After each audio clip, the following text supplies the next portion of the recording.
여기 같은 경우는 뭔지는 모르겠어요. 우리가 이 고를 보리는데 아까 전에 우리가 그 하나를 제대로 하는 것은 나중에 이어가는 건 쉽거든요. 근데 기본이 안 되면 자꾸 걸리는 거예요. 우리가 아까 전에 바지도 남한테 반듯한 쪽을 보이기 위해서 온전한 쪽을 오른쪽에 두는 것 같이, 자, 이 고도 계속 쓸 때 여기하고 이 끝하고가 어디가 더 정단해요? 요게 더 정단잖아요. 그러면 이것도 태닝도 저기 밀 때 이 고를 앞쪽에 보이도록 하고 이걸 뒤쪽에 보이도록 하는 것 같으면 이렇게 이제 저거는 지금 꼬리를 이상하게도 맸지만 이거는 이제 뒤쪽으로 해가지고 앞에 끈이 너블너블하도록 이렇게 해둔 거예요. 자, 이게 이제 태닝면은 순서인데, 요게 우리가 필연적인 것은, 자, 우리가 보통 끈을 맸을 때 하는 거하고 여기서 밑에 거하고 여기까지 한번 하는 게 하고, 우리가 아까 참동 허락하듯이 저거는 하루 종일 가도 끈이 안 풀리는 끈이거든요. 저 시간이 되는지 모르겠습니다. 자, 저걸 입는 순서는 뭐 나중에 보시면 될 거고요. 자, 옷걸음에는 옷걸음 못 매시는 건 사람들은 매시죠. 자, 옷걸음 다 자신 있습니까? 시험 한번 볼까요? 오늘 시험 나가지고 그럼 손 안 드신 분들 시험해가지고 그럼 어떻게 할까요? 점심 먹는 걸 한번 해볼까요? 자, 그럼 한번 나중에 또 꼴보면서 얘기했습니다. 자, 그래서 두루마기 입는 기고, 그리고 우리가 옷을 포개 입을 때 안에는 동등 하나만 나오도록 할 때 어떻게 입는 게 하나만 나오는지, 네, 그거 해볼 건데, 자, 이게 행점내는 겁니다. 자, 행점내는 것도 자, 해가지고 우리가 행점을 낼 때는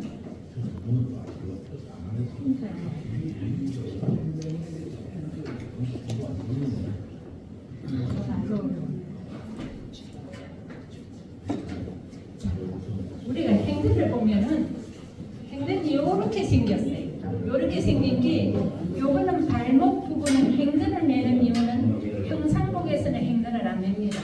근데 우리가 의뢰복이나 있다가 옷을 많이 포개 입을 때는 앞에 주렁주렁하면 안 되니까 바지 뿌리를 이렇게 간추려주기 위해서 행전을 매는 건데, 자, 요거는 바지 밑에 우리가 발목에 해당하는 부분이라 그러면은 여기는 요렇게 가려주는 이 종아리 우리 볼록 나온 거잖아. 나온 거고 위에하고 똑같이 이러는 것 같으면 행전을 매면 이 행전 뒤에 달려 올라가거든요. 그래서 여기는 무릎 밑에서 조금 줄여져가지고 이게 달려오지 않도록 하기 위해서 이렇게 이제 사선을 쳐둔 거거든요. 그랬을 때 여기에 이 접혀진 부분, 이 접혀진 부분은 우리가 버선을 신었을 때 순옥선하고 똑같아야 되는 거예요. 코하고 이렇게 중심이 딱 이러도록 나중에 반듯해지거든요.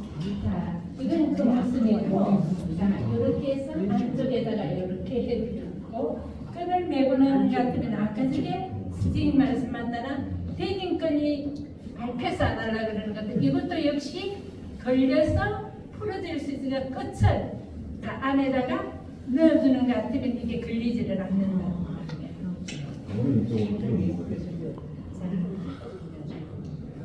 자, 이건 이제 힘든 내는 건데, 자, 여기서 이렇게 돼서가 앞에 순옥선하고 맞고 뒤에도 이렇게 안 달려 올라가야 되는데, 여기 같은 경우는 위에서 무릎 밑에 안 말고 종아리에 메고 나니까 종아리 볼로 갔으니까 수루를 내려와 버리잖아. 그래서 행전을 간추려주는 게 아니고 발에다 신고 다니는 거예요. 자, 여기 같은 경우는 자, 어떻게 매셨어요? 여기서 이렇게 보면은 자, 끈이 있죠. 자, 여기서는 어떻게 됐어요? 줄줄 말아가지고 저렇게 도착해서 이제 나중에 힘든 한번 매시면 되겠습니다. 자, 우리가 유건을 쓰는데, 유건을 썼을 때 했을 때는 유건이 앞이 평평한 게 앞이나 평평한 게 뒤로 가느냐 그러는데, 자, 우리가 윤도선의 추계식 같은 데서는 여기 앞이라고 돼 있었어요. 그런데 우리는 지금 이제 중국하고 우리하고 이제 쓰는 게 다른 성호소설 같은 데 해가지고 다른 쪽에 이제 앞이라고 나와 있거든요. 자, 그래서 이게 이제 간만한 쪽이 앞이고 이 끈을 낼 때는 자 여기 같으면은 끈이 귀 앞으로 나왔지. 여기는 귀 뒤로 나가지. 자, 유근을 쓸 때는 끈은 귀 앞으로 오는 것이다. 정리가 됐습니다. 자, 사대 매는 법이 있는데 우리가 가그드개 같은 경우도 사대 매는 법이나 옷 입는 법을 정확하게 저렇게 기록된 게 많지를 않거든요. 그런데 사대 매는 법은 유일하게 사소절에 기록이 된 게 있었어요. 기록이 된 게 있으면 뭐냐면 이게 이제 허리띠를 낼 때는 가슴 위로 올라가서는 안 된다. 여기서 다 보시듯이 가슴 위로 올라가면 안 돼요. 그러면은 도포가 큰 솜인데 이 밑에 진동이 있죠. 진동이 있는데 이 위로 올라갈 수가 없잖아요.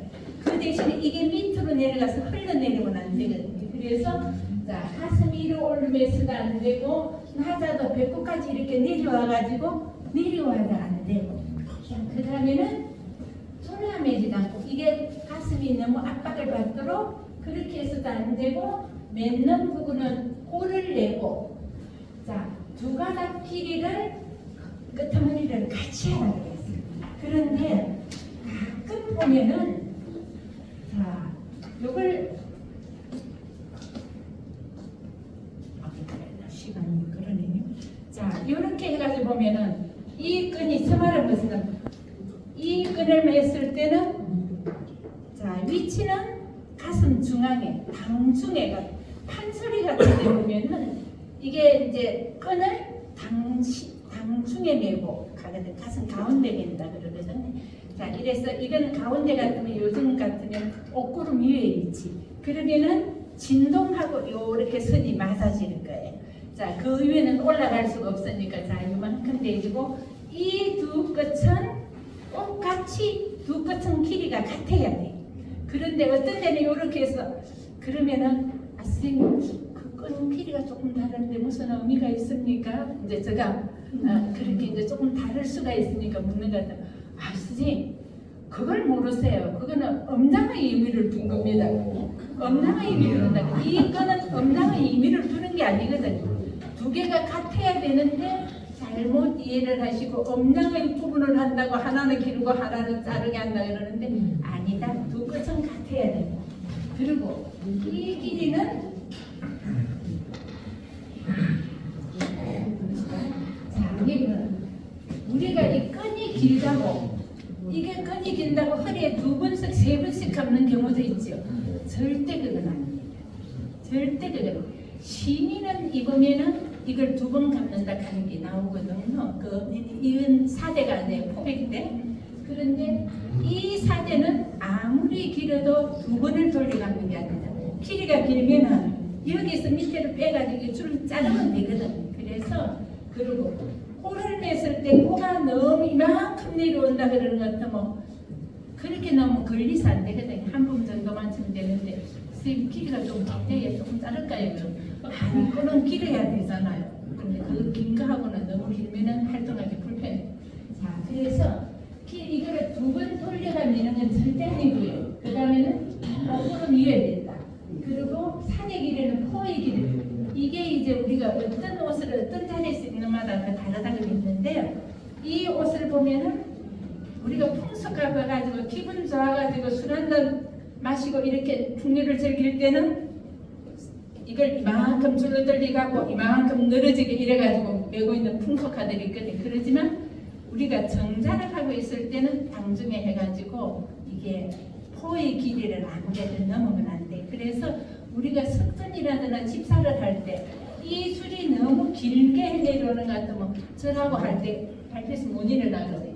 그렇다고 예복이 너무 잘라가 무릎 위에 당강 올라가는 것 같으면 그거는 예복이 아니라 머슴 같아요. 그래서 아무리 짧아도 무릎 밑에 10cm 이상은 내려와야 돼. 그렇다고 요즘 이제 아까 또 하나 말씀.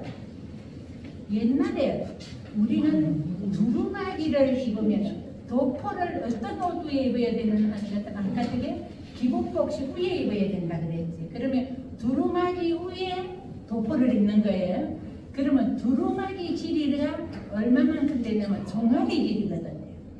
종아리 길이 같으면은 도포는 종아리보다는 두루마기보다는 3cm가 크든 5cm가 커야 안 빠질 거잖아요. 그러니까 두루마기보다는 도포가 길어야 되고 조선시대 같으면은 그 길이를 가지고 풍계를 나누었어요. 그래서 직급이 높으면 바닥에서 2치, 3치, 4치 그 길이를 가지고 풍계를 나누기도 했거든요. 그래서 이게 종아리만큼 내려와야 되는데 언제냐면 우리가 개화기 때 돼서 양복 그 코트가 들어오면서 코트가 무릎만큼 오잖아요.